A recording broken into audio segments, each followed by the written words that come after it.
Before we dive into this powerful story that challenges everything you thought you knew about war and humanity, let me know in the comments where you're watching from, and if you've ever had a moment that completely shattered your beliefs about someone you were taught to fear or hate. The year is 1945, and the world has just witnessed the most devastating conflict in human history come to a thunderous, apocalyptic end. In the ruins of Japan, amid the ashes of Nagasaki and Osaka, among the skeletal remains of what were once thriving cities, a nation holds its collective breath. The surrender has been signed. The war is over. But for millions of Japanese civilians, especially women, children, and the elderly, a new terror is just beginning. For years they have been told stories that have carved themselves into their very souls.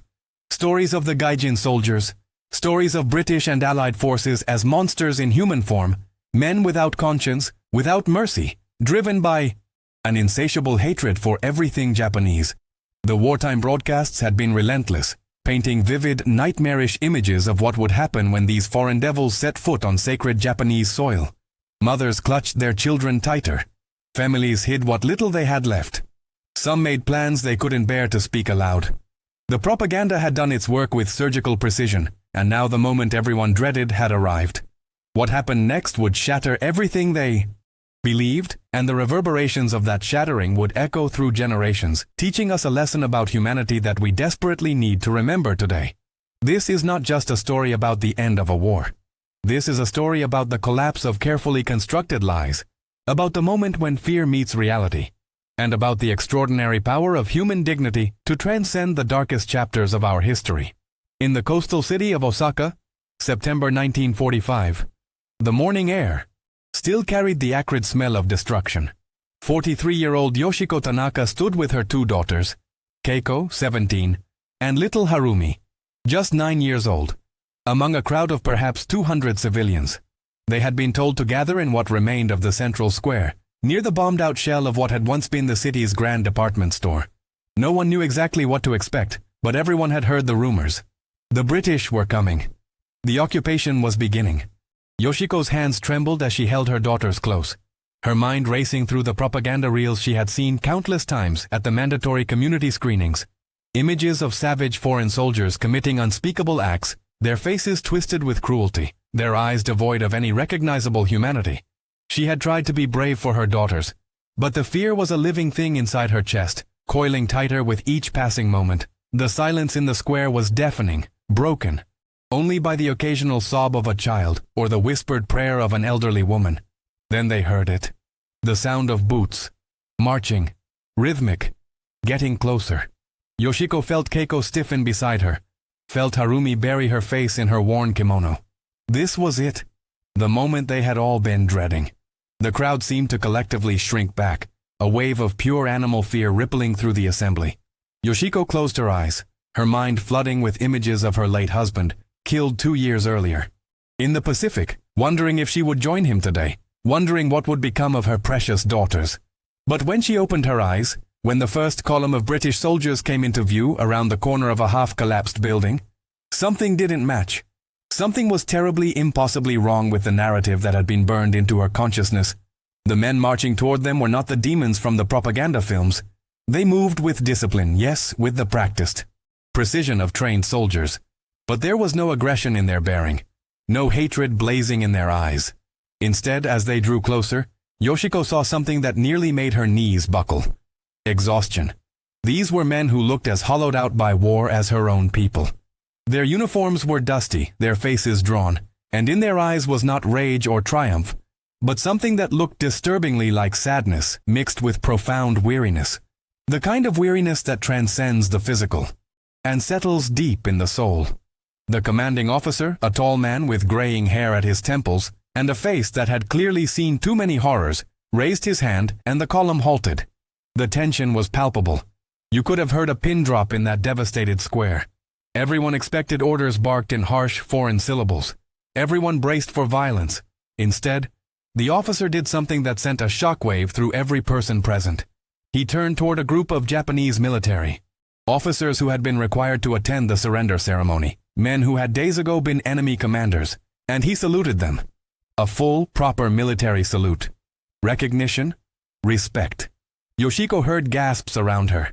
Beside her, Keiko whispered in a trembling voice, "Oka-san, mother, why did he do that? They told us they would spit on our officers. They told us they would parade them in chains." The British officer then turned to address the crowd, and a young Japanese interpreter, a university student who had survived the bombing, stepped forward nervously. "The commanding officer wishes you to know," the interpreter began, his voice shaking, "that His Majesty's forces are here to maintain order and peace. You will not be harmed. Your dignity will be respected. If you are in need of food or medical supplies, distribution points are being established. Children and the elderly will be given priority." The words hung in the air, seeming almost absurd in their gentleness. Around Yoshiko, the crowd remained frozen, unable to process what they were hearing. Years of propaganda do not dissolve in moments. The fear was still there, coiled and ready. But now confusion had entered the mix, creating a cognitive dissonance that was almost physically painful. What happened next would be seared into Yoshiko's memory for the rest of her life.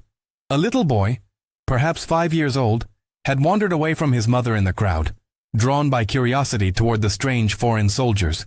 His mother, a young widow named Fumiko, let out a strangled cry and started to run toward her son, terror written across her face. But before she could reach him, the child had approached one of the British soldiers, a young man who couldn't have been more than 22 or 23. The entire square seemed to hold its breath. This was the moment.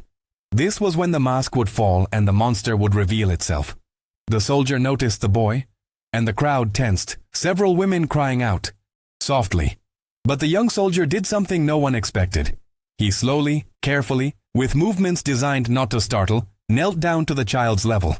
From his pack he produced a small wrapped piece of chocolate, British military ration, and he held it out with a gentle smile. The kind of smile you might give to your own little brother. The boy hesitated, looked back at his frozen mother, then took the chocolate. The soldier patted the child's head once, softly, then stood and directed the boy back toward his mother with a gesture that was unmistakably kind. Fumiko reached her son and swept him up, but as she looked at the young soldier, instead of hatred or fear, tears began streaming down her face. Tears of confusion, of relief, of something breaking inside her. She bowed deeply, unable to form words, and the soldier nodded in acknowledgement before returning to formation. Yoshiko felt something crack inside her own chest.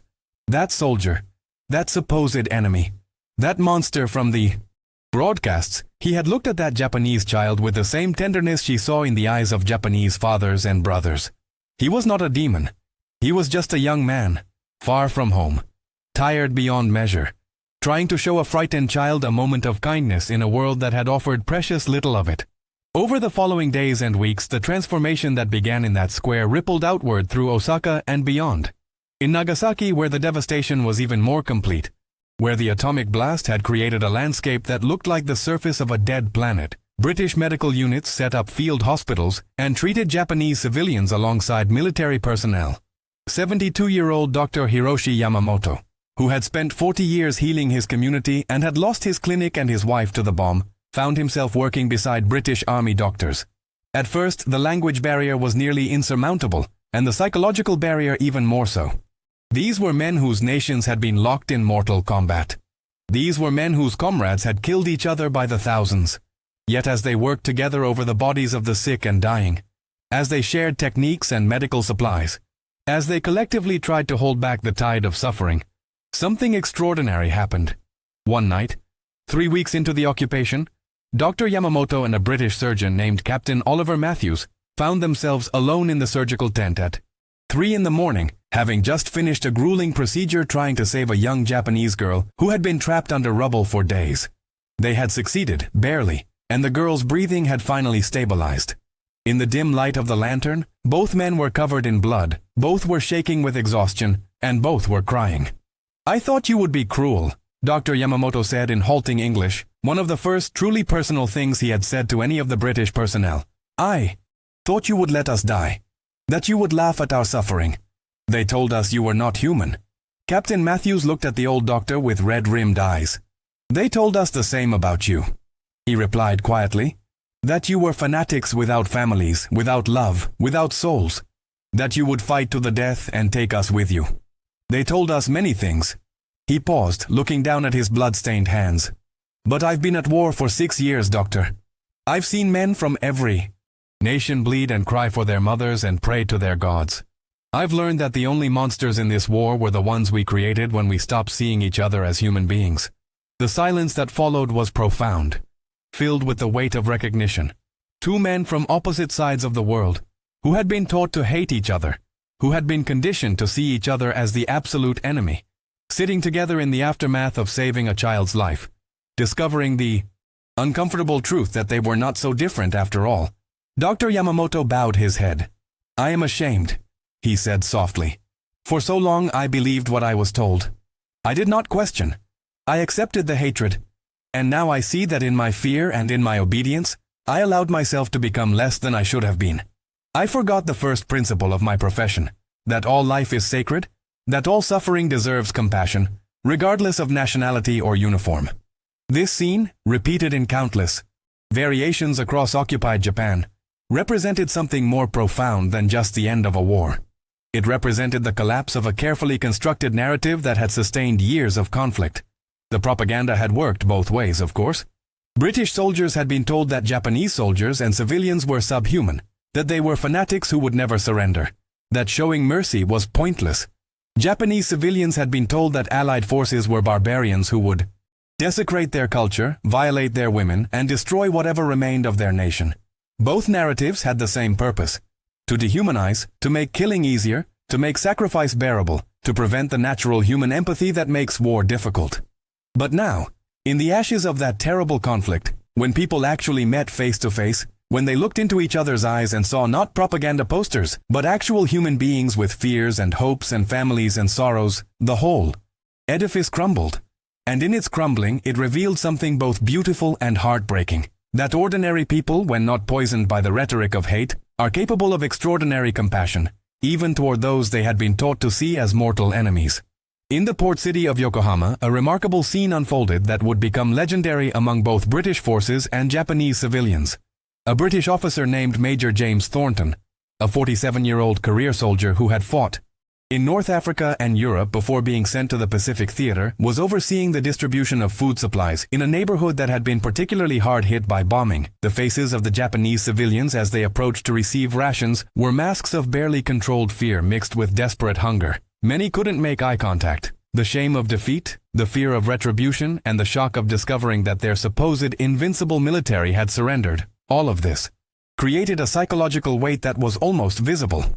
Major Thornton noticed an elderly woman, she must have been 80 if she was a day, who stood at the back of the line, clearly too weak to push forward in the crush. She carried a small child, a granddaughter perhaps, who was crying softly. The major stepped away from the distribution table and walked directly toward her. The crowd parted like water, everyone tensing, unsure of what was about to happen. When he reached the old woman, she could barely stand, her legs trembling. She bowed deeply, terrified, clutching the child tighter. But Major Thornton did something that none of the British soldiers or Japanese civilians present ever forgot. He removed his officer's cap, tucked it under his arm, and bowed to her. Not a casual nod, but a proper, respectful bow. Then, in carefully practiced Japanese words he had made an effort to learn, he said, "Obasan grandmother, please come with me. You should not have to wait." The shock rippled through the crowd like electricity. A British officer, a representative of the victorious power, bowing to a defeated Japanese civilian, treating her with the kind of respect typically reserved for honored elders within their own culture. The major personally carried a ration box for the old woman, made sure she and her granddaughter were seated in a shaded area, and even brought them water himself. When the old woman finally looked up at him, tears streaming down her weathered face, she spoke in Japanese, knowing he wouldn't understand most of it, but needing to say it anyway. "You are not what they told us you were. You are not demons. You have honor. You have a heart." The young interpreter translated, and Major Thornton's own eyes grew moist. "War makes demons of us all," he replied. "Peace gives us the chance to remember we're men." But not everyone was ready to release their hatred. Among the British ranks, there were those who had lost brothers, friends, and fellow soldiers to Japanese forces, who had witnessed or heard about atrocities, and who felt that kindness toward the enemy was a betrayal. Similarly, among the Japanese, there were those who saw the respectful behavior of the British as a trick, a strategic manipulation designed to lower defenses before the real cruelty began, or as a humiliation worse than overt violence because it forced them to confront their own humanity and their own participation in the propaganda machine. These tensions would occasionally surface, threatening to reignite the cycle of hatred. One such confrontation occurred in late October, 2 months after the surrender. A group of young Japanese men, former soldiers who had been demobilized but were struggling with the shame of defeat and the destruction of their worldview, encountered a patrol of British soldiers near what remained of a temple in the outskirts of Osaka. Among these young men was 24-year-old Takeshi Nakamura, a former infantry lieutenant who had seen terrible combat in China and the Philippines. Takeshi's rage was palpable. He had lost his entire unit, had watched his closest friend die in his arms, and had been taught that death in service to the emperor was the highest honor, while surrender was unforgivable shame. Now here he stood, alive but defeated, in a world that made no sense anymore. When the British patrol approached, led by a sergeant named William Clark, Takeshi stepped forward, his fists clenched, his voice loud and sharp. "You have no right to walk here," he said in broken but clear English. "This is sacred ground. You are defilers. You are cowards who won with bombs and machines, not with honor. You killed civilians. You destroyed cities filled with women and children. And now you walk among us like you are heroes, like you are saviors. You are murderers." His voice was shaking with barely controlled fury, and his companions behind him tensed, ready for violence. The other British soldiers in the patrol instinctively reached for their weapons, the situation balanced on a knife's edge. One wrong move, one aggressive response, and blood would be shed, and the fragile peace that had been established could shatter. But Sergeant Clark held up his hand, signaling his men to stand down. He looked at Takeshi for a long moment, and instead of anger or defensiveness, his expression showed something unexpected. Profound sadness. "You're right," Clark said quietly, his voice carrying a weight that silenced everyone present. "We did kill civilians. We did destroy cities. And I have to live with that for the rest of my life. Do you think it was easy? Do you think any of us wanted this war? Do you think we celebrated when we heard about the atomic bombs?" His voice cracked slightly. "I have 2 children back home in Manchester, a boy and a girl. And every time I saw a Japanese child in the rubble, I saw their faces. Every single time." He took a step closer to Takeshi, his hands clearly visible and empty, no threat in his posture. "I lost my younger brother in Burma. He was killed by Japanese forces. He was 19 years old, just a kid. So don't talk to me about loss. Don't talk to me about honor. There was no honor in this war for anyone. There was only survival and horror, and the desperate hope that someday, somehow, it would end." The raw emotion in Clark's voice was undeniable, and it cut through the layers of propaganda and hatred like a blade. "You want to hate me? Fine. Hate me. I probably deserve it. But don't pretend that your hands are clean. Don't pretend that your military didn't do terrible things too. Don't pretend that this war was simple, with clear heroes and villains. It was a nightmare, and we all participated in it, and now we have to figure out how to live with what we've done, and how to make sure our children never have to make the same choices." The silence that followed was crushing. Takeshi's face was a battlefield of emotions: rage, grief, confusion, shame. His companions looked uncertain. For years they had been told that the enemy was inhuman, that surrender was unthinkable, that their cause was righteous and pure. But here was an enemy soldier, openly admitting to pain, to doubt, to the same moral complexities that Takeshi himself had tried to suppress. It was disorienting, it was infuriating, and it was undeniable. Takeshi felt his knees weaken. He had come here ready to die in a final act of defiance, to prove that some Japanese still had pride. But what Clark had done was far more devastating than any violence. He had forced Takeshi to see him as a human being, with family, with grief, with doubts. And in doing so, he had made it impossible for Takeshi to maintain the pure hatred that had been sustaining him. "I don't know how to stop hating," Takeshi said finally, his voice barely above a whisper, the English words difficult but necessary. "They taught us to hate. They taught us that you were less than human. And now you stand here and speak of your children and your brother, and I am lost. I do not know who I am supposed to be anymore." His voice broke and tears began to stream down his face, a profound breach of the stoic masculine code he had been raised with. But he was too broken to care. Clark took another step forward and did something extraordinary. He extended his hand. "Be someone new," he said simply. "That's all any of us can do now. Be someone new. Someone who remembers this horror so our children don't have to repeat it." For a long moment, Takeshi stared at that extended hand as if it were the most incomprehensible thing in the universe. Everything in his training, everything in his cultural conditioning, screamed that this was a trap, a humiliation, a betrayal of every principle he had been taught. But something deeper, something more fundamental to his humanity, recognized the gesture for what it was. An olive branch, a bridge across an ocean of blood and hatred. With a trembling hand, Takeshi reached out and grasped Clark's hand. The handshake was brief, awkward, loaded with years of conditioning that said this should not be happening. But it happened. And in that moment, something profound shifted. Not forgiveness necessarily, not forgetting, but recognition. A recognition that the enemy was not a faceless monster but a man, flawed and wounded, and trying to find his way through the same moral wreckage. The ripple effects of such encounters spread throughout occupied Japan. Women who had been prepared to die rather than face British soldiers found themselves receiving medical care, food, and respectful treatment. Children who had been taught to fear the foreign devils found themselves playing with British soldiers who missed their own kids and were happy to share candy or play simple games that transcended language barriers. Families who had been torn apart by the war found that the occupation authorities, while certainly enforcing military law and maintaining order, were not engaged in the wholesale brutality and cultural destruction they had been promised would come.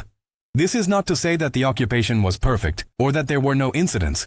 There were problems, miscommunications, cultural misunderstandings, and yes, instances of bad behavior on both sides. Anytime you have hundreds of thousands of soldiers in a foreign land, there will be incidents. But the overall pattern, the overwhelming narrative that emerged, was one that shocked Japanese civilians to their core.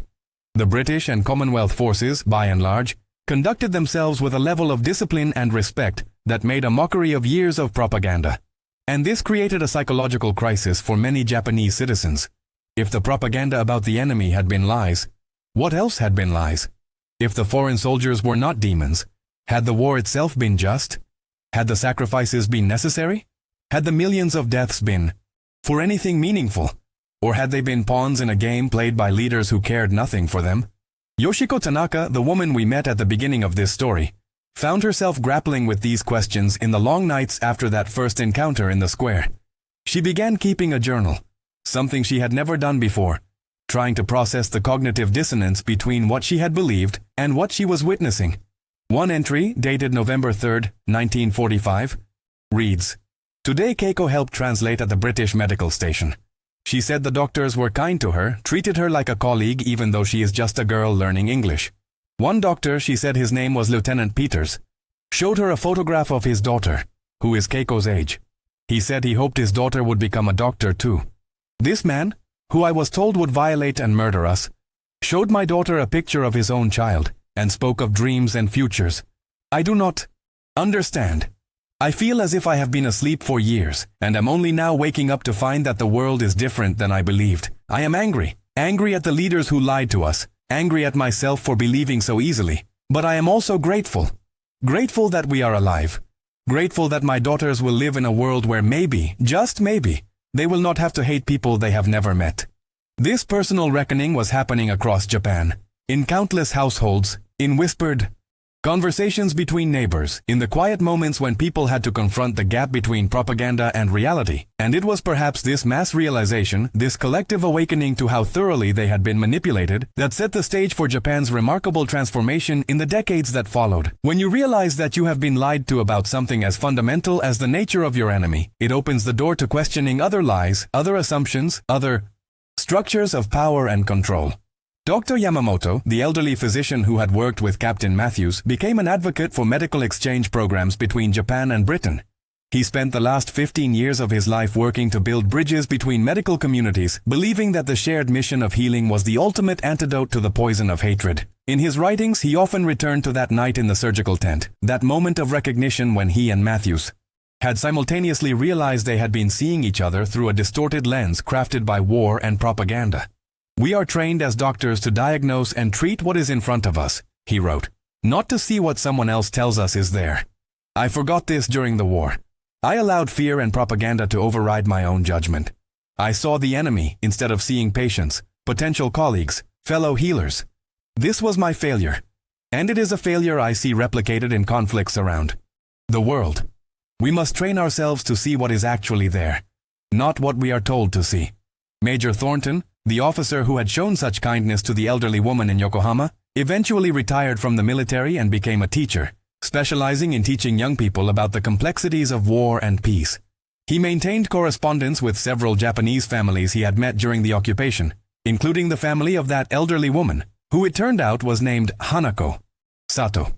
Mrs. Sato lived to be 94, and when she passed away in 1959, her family wrote to Major Thornton to inform him.